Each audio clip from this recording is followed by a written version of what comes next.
hoje a gente vai se dedicar a essa perspectiva, que é a perspectiva da marca, né? Eu acho que durante o processo de construção do planejamento estratégico, essa perspectiva, ela é a perspectiva que mais ambiciosa, tá? Mais revigorante quando você encara ela com seriedade, né? Como eu digo encarar com seriedade, porque quando você contrata um gestor de marca, marketing, comunicação e mídia, nessa altura do campeonato você já sabe que são 4 temas distintos que devem ser executados por 4 profissionais que também têm perfis, né, distintos e bem específicos, né? O único objetivo, né, que mantém a empregabilidade desse gestor de marca, marketing, comunicação e mídia dentro da empresa é construir uma marca que vende.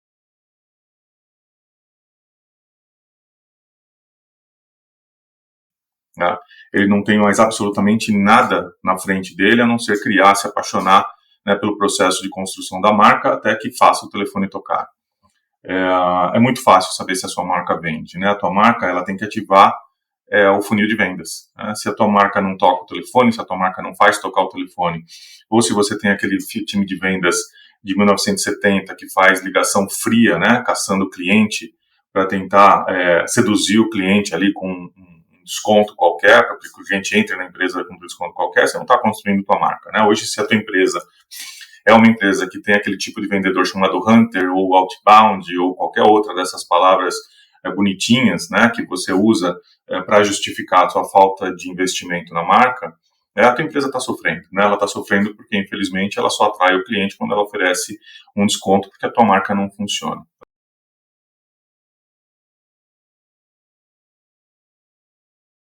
Um outro aspecto que tem que ser considerado é que a marca hoje é o ativo mais valioso da empresa e muito pouca gente sabe disso.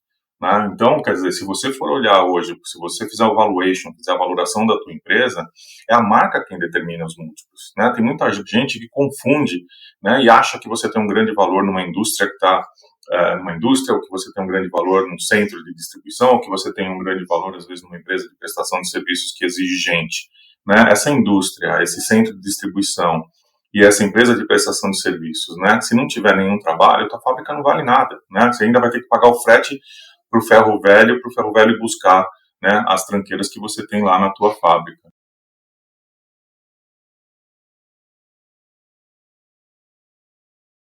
Né? Então, hoje, se você não cuida da tua marca, se você não cuidou da tua marca ao longo dos anos, e isso faz parte da vivência do meu dia a dia, né, observar essa negligência sobre a marca, infelizmente, né, você não tem nada. Né? Você, às vezes, passa décadas dentro de uma empresa trabalhando, para que no final das contas você não construiu um empreendimento. Até você conseguiu ali um salário relativamente bom, mas um empreendimento bom, vendável, que alguém se interessa, que alguém se apaixone, que alguém queira te comprar e que tenha valor, né? Sem a marca você não consegue construir esse empreendimento. Então você vai ter mesmo que se satisfazer com o tipo de salário que essa empresa te paga até o ponto que ela conseguir pagar.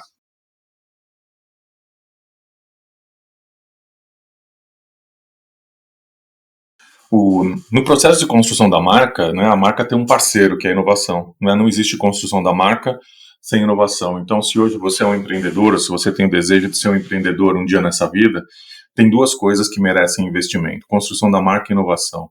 O resto é tudo custo e despesa, né, que você olha ali no DRE que o teu financeiro publica todo mês. Quando você tem paixão pela empresa, quando você tem paixão pelo cliente, você ouve o cliente, você coloca a tua empresa num determinado posicionamento que você pode chamar de singularidade. Né? O que é conquistar um posicionamento que é singular? Significa que você conseguiu construir um posicionamento, né, útil, único, ultra específico e urgente. Deixa eu ligar para aquela empresa porque eu preciso exatamente desse produto, só aqueles caras têm e eles conseguem me entregar esse troço aqui até o fim do dia. Né? Então a marca só se constrói quando você tem paixão pela empresa, quando você tem paixão pelo cliente. Se você não tem mais paixão pela empresa nem paixão pelo cliente, que também é uma coisa muito fácil de identificar, porque existe empreendedor que consegue passar, ou consegue a façanha de passar um mês sem conversar com o cliente, consegue passar um mês sem conversar com os canais de venda. Se você não conversa com o cliente, se você não conversa com os canais de venda, explica como é que você consegue conduzir, né, as tuas iniciativas de inovação. Porque a inovação só se dá de três formas, né? Ou você inova aquele produto que você já tem, ou você responde à necessidade de um cliente que está pedindo para a tua empresa desenvolver um determinado produto, ou você conhece tão bem o segmento de mercado que você tem, que você consegue lançar um produto chamado breakthrough, que ele muda o conceito, muda a forma de consumir um determinado produto. Para você conquistar a singularidade, você tem que entender qual é o impacto do teu produto ou serviço na tomada de decisão do cliente.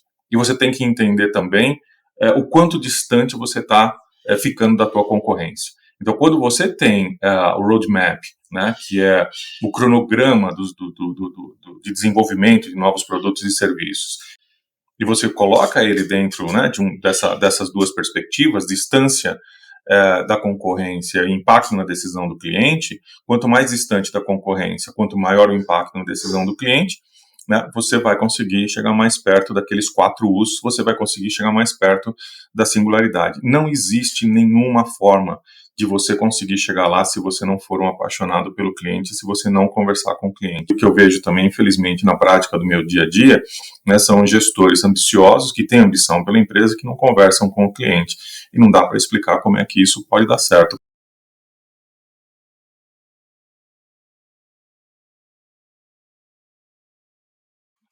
E na hora de construir uma marca que vende, né, tudo começa com os atributos da marca, né, que significa na prática como que você quer ser percebido pelo seu cliente, que significa na prática também como que você quer que o seu cliente te entenda, né, quando ele for exposto às tuas campanhas de marketing, né.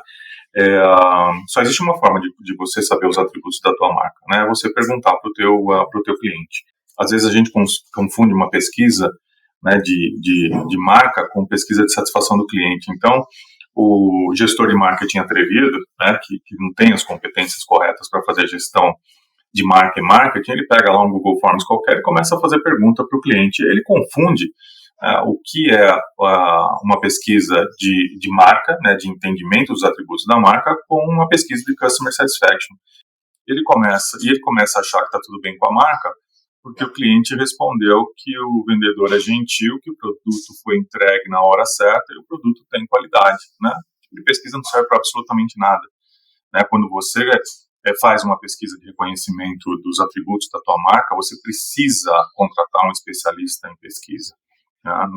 Normalmente essas competências não existem dentro da empresa, né? Existe uma metodologia de pesquisa chamada NPS, que é onde você consegue descobrir, né, os promotores e os detratores da tua marca. E por que os promotores da sua marca são promotores e por que os detratores da sua marca são os detratores, e você consegue, no final das contas, descobrir o nível de fidelidade que um determinado cliente tem pela sua marca, né?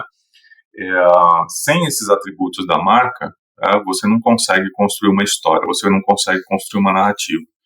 Então, quando você constrói as suas campanhas de marketing, essas campanhas de marketing têm que reforçar de forma subliminar, sendo telegrafada, né, pelo criativo que compõe a campanha de marketing, esses atributos da marca, né, para que a marca ao longo do caminho tenha uma narrativa coerente, tenha uma narrativa consistente.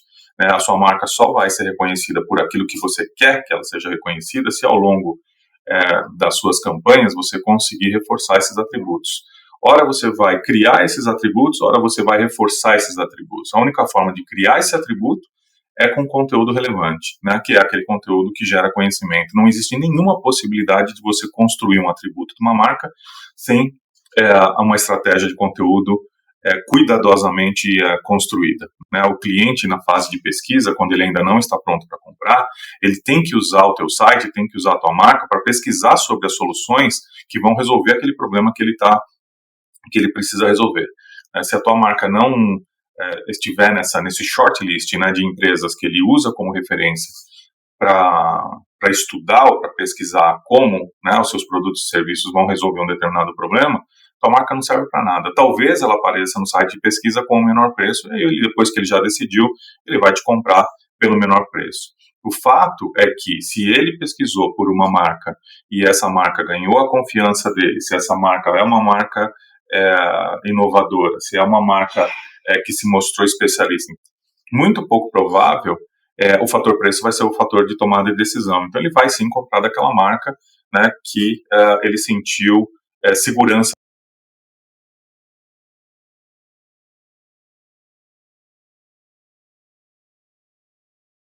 Agora, o marketing tem a ver com as mensagens sobre os seus produtos e serviços, né? Como que você quer que o seu cliente entenda o benefício, a proposta de valor do seu produto.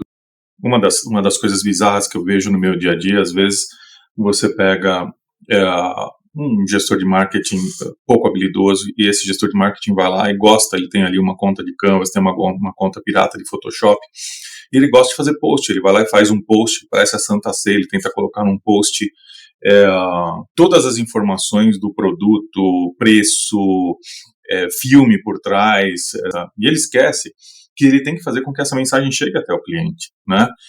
E normalmente você aponta para o site, né? E o site hoje não serve para nada. Aquele modelo de site antigo dos anos 80, que você olha lá, tem sobre a empresa, sobre o produto, sobre a marca.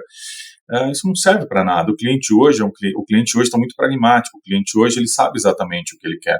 A única forma de você colocar a mensagem da sua proposta de valor para que um cliente consiga, né, absorver o benefício do teu produto, do teu conjunto de produtos ou do teu portfólio de produtos, através de uma landing page, né? Então, quando você tem a tua mídia, quando você tem a tua comunicação, ela tem que obrigatoriamente apontar para uma landing page. A landing page funciona como se fosse o teu melhor vendedor, né? Só que é o teu melhor vendedor fazendo uma qualificação e é como se ele estivesse no ar 24 horas por dia, né? Então, todo cliente, quando ele recebe a tua mensagem, ele vai na tua landing page e ali ele consegue encontrar um filme relacionado à aplicabilidade do produto, ele consegue encontrar um testemunhal de um cliente, ele consegue encontrar empresas, né, que já usam, né, aquele produto ou aquele serviço, ele consegue encontrar uma ficha técnica que explica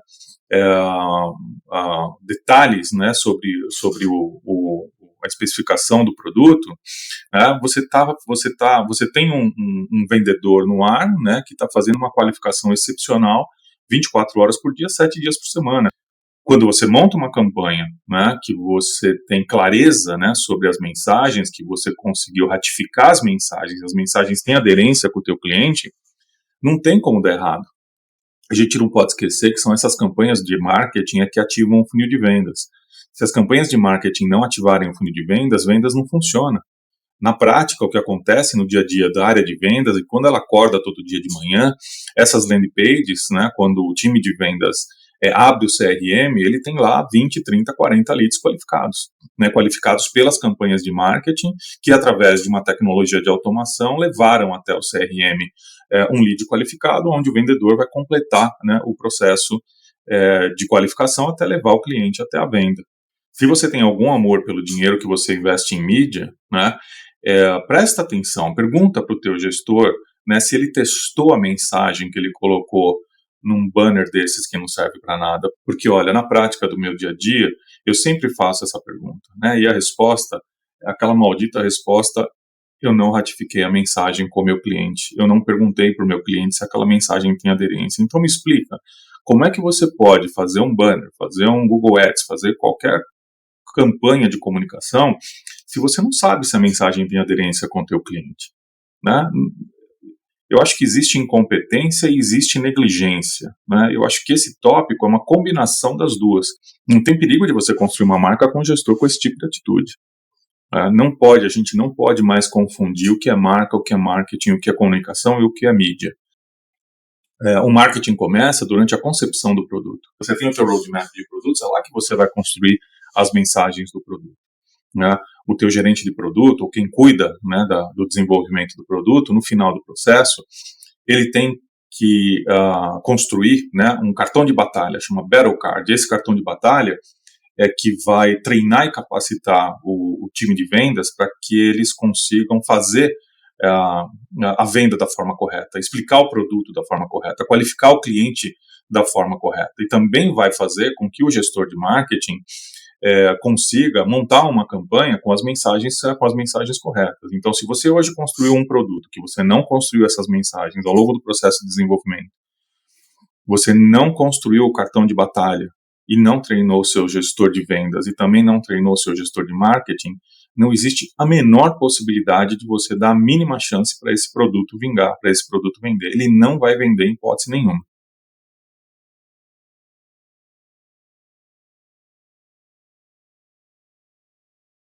Agora, quando você sai de marketing e entra em comunicação, a comunicação é a arte de telegrafar a mensagem através de um criativo que foi corretamente elaborado. Porque não tem criativo bonito ou feio. O criativo tem que ser certo ou errado. Se a tua marca não tem lá o manual de identidade da marca, certamente a comunicação da sua empresa vai ser parecida com um brechó. Não existe nenhuma possibilidade de o cliente conseguir receber nenhuma mensagem que foi telegrafada por um criativo que tem ali um carnaval de cores, diferentes tipos de tipografia, diferentes tipos de imagem, né? Para quem curte a marca, para quem é apaixonado pela marca, isso é um deboche. Já é tão difícil fazer com que a marca chegue até o ouvido do cliente hoje em dia, né? Porque ela tem que se transpor aquele lixo digital gigantesco, né? Que hoje está aquelas redes sociais. Você imagina se você coloca a tua comunicação nas mãos de um amador. Se você não tem ali um profissional de design, né, que está cuidando ali da expressão da sua marca, o ideal mesmo, assim, deixa um fundo branco com uma letra preta, né? Preto e branco é o melhor contraste que tem, coloca teu logo ali num cantinho, e aí não tem como errar. Mas o ideal mesmo é que você tenha carinho pela marca e você consiga construir uma identidade que quando o cliente recebe ali uma determinada campanha, consiga identificar ao longo do tempo que é a tua empresa que está tentando se comunicar com ele de novo, né? Tem uma narrativa sendo formada, tem coerência no posicionamento, tem consistência na aplicação da marca, ou seja, quase um carinho, né, na forma com que você se comunica com o cliente toda vez que você coloca uma campanha no ar. Você não tem que contratar uma agência mais, né? Essa agência é uma entidade que não existe mais, né, para fazer com que a sua marca tenha uma boa expressão. Né? Hoje você precisa de um designer, você precisa de um bom designer, você precisa de um bom redator, né, que é quem vai dar vida, né, no teu conteúdo, e você precisa de um especialista em tecnologia que vai colocar o marketing automation ou a tecnologia de automação de marketing para funcionar por trás das suas campanhas. No passado, ter coerência e consistência era o suficiente, só que hoje, infelizmente, a marca tem que ser humanizada, né? Se você não conseguir humanizar a marca, você não vai conseguir estabelecer uma relação com o cliente. E você tem que lembrar também que você não pode errar mira, né? Te dou um exemplo. Se você tem ali uma empresa de desinfecção de ambientes, né, e você quer vender o teu produto, o teu serviço de desinfecção de ambientes para uma escola, uma coisa é você colocar um teaser numa campanha falando que você está colocando os seus alunos em perigo.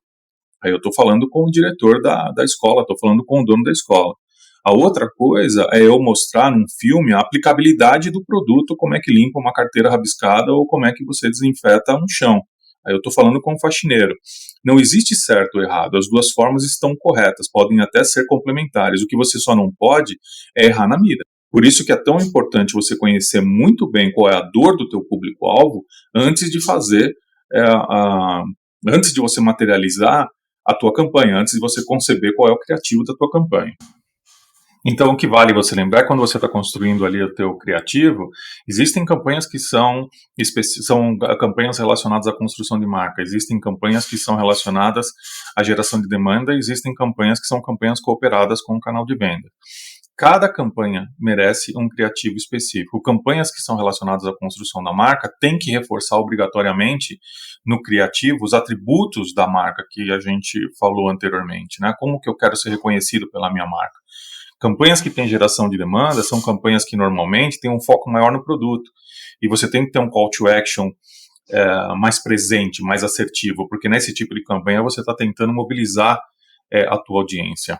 E a campanha com marketing cooperado, você tem que fazer com que o telefone do teu distribuidor ou do teu varejo, seja lá onde você venda teu produto, tocar.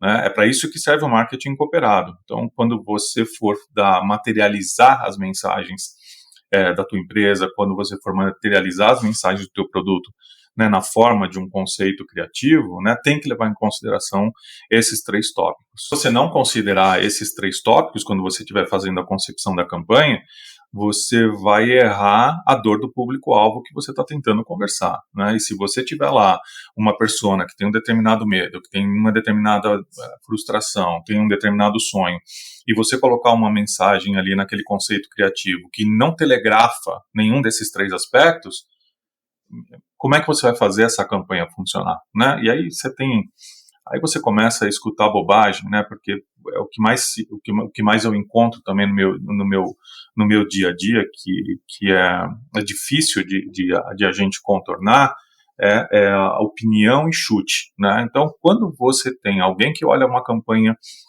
sendo criada e alguém te dá uma opinião e essa opinião é feita através de chute, ou seja, não tem nenhum fato, certamente é o tipo de empresa que a marca não tem relevância nenhuma, porque isso é um cacuete. A marca foi construída ao longo do tempo, as campanhas foram construídas e foram materializadas ao longo do tempo através de chute e através de opinião. Como é que isso pode dar certo, né? Criar uma campanha, conceber uma campanha, é, precisa de um profissional. Você precisa de um profissional que consegue fazer com que o teu cliente entenda de forma subliminar as mensagens que estão sendo telegrafadas. Não existe nenhuma outra forma de fazer. Se você acha que o teu sobrinho pode fazer, se você acha que você pode contratar ali um freelancer qualquer, que não tenha intimidade com a tua marca, que não consiga entender o cacuete dos teus clientes, e que você pode pagar ali 500 pratas para o sujeito fazer um banner, né, se você considerar que a tua marca é teu maior patrimônio, eu não sei muito bem o que você está tentando construir para o futuro, mas não é uma empresa.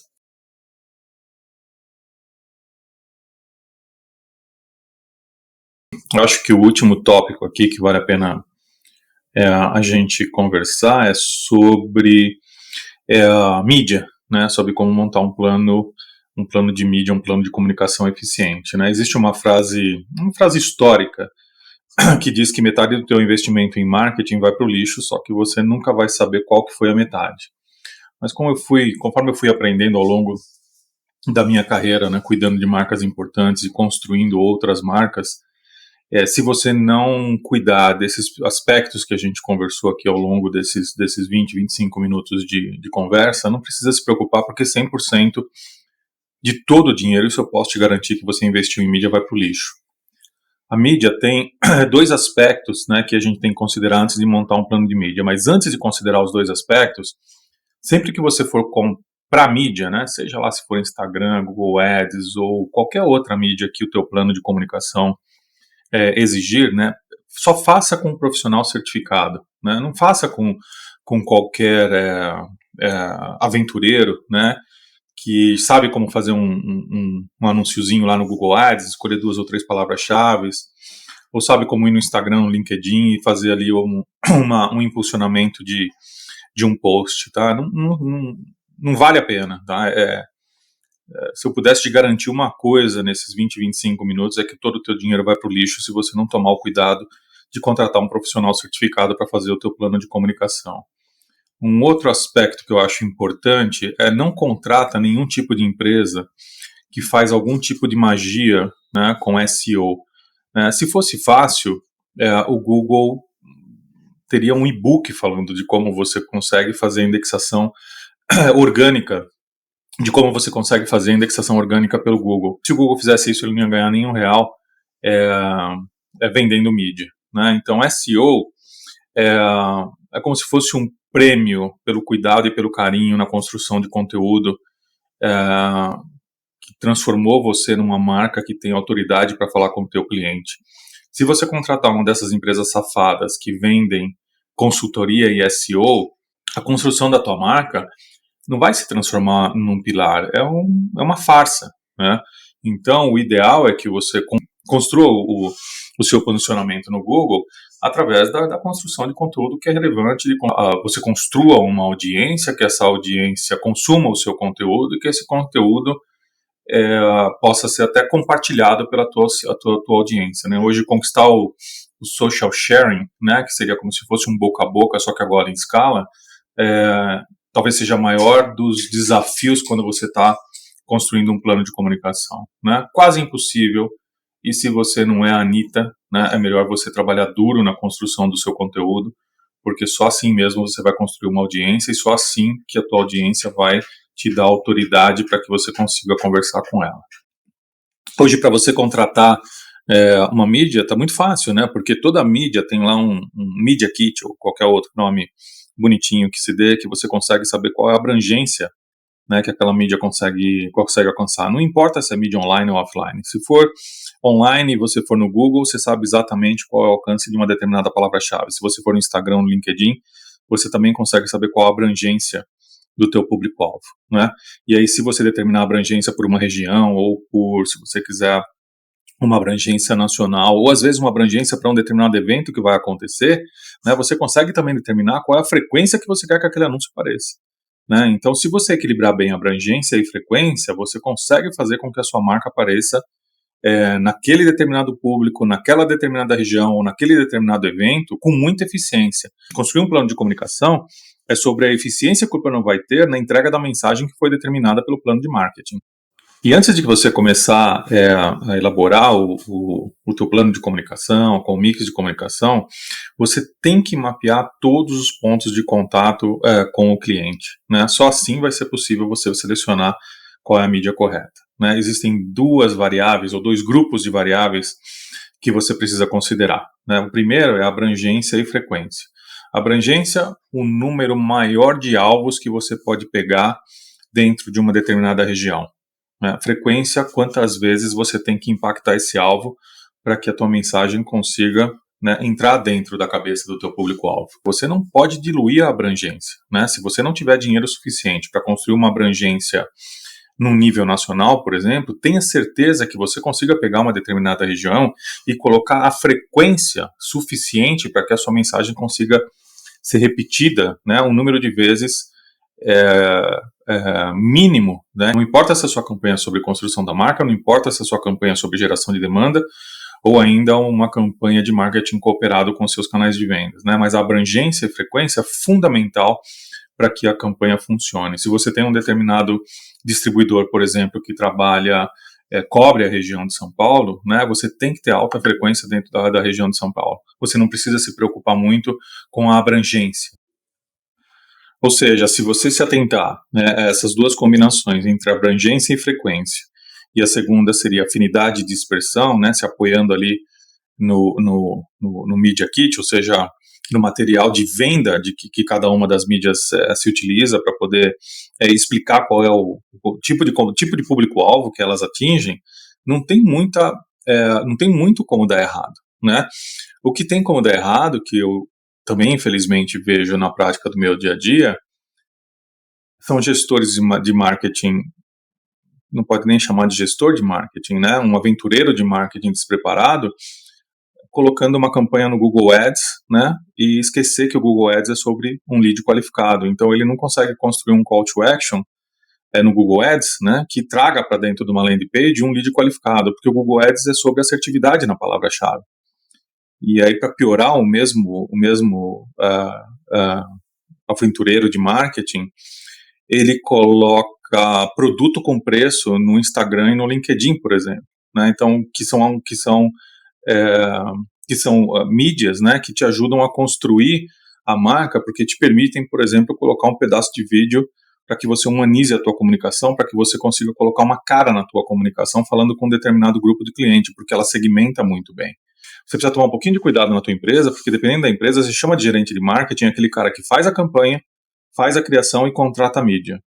É um desastre, né? Nunca, em hipótese nenhuma, você vai conseguir fazer com que o teu marketing ative o canal de vendas, né? Você vai continuar aquela desgraça que é contratar um time de hunter para ficar fazendo ligação fria e tentando ativar o funil de vendas, né? Tem uma hora que você tem que dar um basta na negligência, tem que dar um basta na falta de proficiência e começar a fazer a coisa direito, né? Se você realmente quer que a sua empresa tenha um futuro, que você consiga alcançar aquele futuro que está descrito num planejamento estratégico, caso você tenha um planejamento estratégico. Porque se você não tiver, aí tudo bem, tanto faz. Aí qualquer caminho segue, você pode continuar com o teu gestor de marketing se aventurando a fazer post e propagar post sem pensar na tecnicidade do plano de comunicação. E um outro aspecto, né, quando você está ali articulando, né, um plano de comunicação, você tem que considerar 3 características de um plano de comunicação que são absolutamente distintas na concepção do plano. A comunicação pode ser one-on-one, um a um, pode ser one-to-few, um para poucos, e pode ser também one-to-many, um para muitos. Na comunicação one-on-one, ou no plano de comunicação one-on-one, né, a característica desse plano é quando você tem uma empresa que tem uma venda mais consultiva, né? Ela exige, por exemplo, que você fale com um engenheiro técnico de uma determinada empresa e que você tenha uma venda essencialmente técnica, né? Então você precisa de mais profundidade na comunicação, você precisa mais profundidade nas mensagens que você quer passar, né, para esse público-alvo. Normalmente, para esse tipo, né, de plano de comunicação, a tua empresa é uma empresa que só se apoia no marketing de conteúdo, né, para poder impactar esse público, para poder construir essa audiência, né? Tudo que você tem que fazer num plano de comunicação é construir uma audiência. Num plano de comunicação one-to-few é quando você tem, por exemplo, um segmento de mercado específico. E aí você tem um congresso específico, você tem um evento específico, você tem uma associação específica, e através, né, desses congressos ou eventos ou associações, você quer conversar com o teu público-alvo, você quer cercar o teu público-alvo, né? Então você tem mídias específicas que você consegue conversar com esse público com maior frequência, já que a abrangência não é um problema porque ele está confinado dentro de um congresso. Se você for buscar, por exemplo, por as mídias específicas que cobrem esses eventos ou que cobrem essas associações, a tua grande oportunidade está nessa mídia, né? Porque ela vai te dar a oportunidade de você patrocinar um evento, ela vai te dar a oportunidade de você colocar um advertorial, né, dentro, né, da revista que vai para esse determinado público, ela vai te dar a oportunidade de você fazer patrocínios e promoções dentro de um portal, né, que conversa, né, com essa audiência, ou seja, é muito mais fácil de você construir um plano de comunicação quando você está executando uma tática one-to-few, porque os produtos relacionados a esse tipo de tática de comunicação são muito bem formatados. E por último, é o one-to-many. No one-to-many é uma comunicação de massa, né? Aí você precisa realmente contratar um especialista em mídia, que normalmente são profissionais que estão dentro de grandes agências. Grandes agências são agências que gerenciam grandes budgets, né? E para você estar dentro, por exemplo, de uma televisão, ou dentro de um rádio, ou dentro, por exemplo, do patrocínio, né, num domingão de qualquer coisa, você precisa desse planejador de mídia, porque, né, isso é uma ciência um pouco mais complexa e você precisa de um especialista. E por último, né, é o tema mais quente, né, dessa discussão, que é o tal do retorno sobre investimento, né? Eu vejo muita coisa bizarra no meu dia a dia, mas uma das que eu mais vejo é custo por clique ou custo por lead, né? É mais do que bizarro, é quase que um analfabetismo funcional. Você vê jovens gestores, né, olhando lá um Google Analytics e não tem a mínima ideia de como interpretar o que eles estão olhando, e eles conseguem ficar olhando custo por clique ou custo por lead, né? Não tem indicador mais inútil, né, do que esse. Na verdade, sabe, eu acho que um gestor que é um gestor de marketing, que é um apaixonado, curioso pelo tema, minimamente tem que acordar todo dia de manhã e ver se as páginas de conteúdo que ele está gerando estão na primeira página orgânica do Google. Porque se elas não estiverem na primeira página do Google, é porque ele não conseguiu construir uma audiência e ele não conseguiu construir a autoridade da marca, né? Então, esse é o único retorno sobre o investimento que deveria remunerar um gestor de marca, marketing, comunicação e mídia. Qualquer outro indicador que não seja você construir uma audiência, que só se constrói ao longo do tempo, com muita coerência, com muita consistência, com muita humanização na estratégia de comunicação com o cliente, é que vai te trazer a autoridade da marca. Se você não tiver a autoridade da marca, honestamente, o preço que você vai pagar por essa falta de cuidado, por essa negligência, eu te garanto, é muito alto, né? A tua empresa não vai perenizar, porque sem marca, daqui para frente, a empresa não vai conseguir sobreviver, né? Você está ameaçando a continuidade da tua empresa.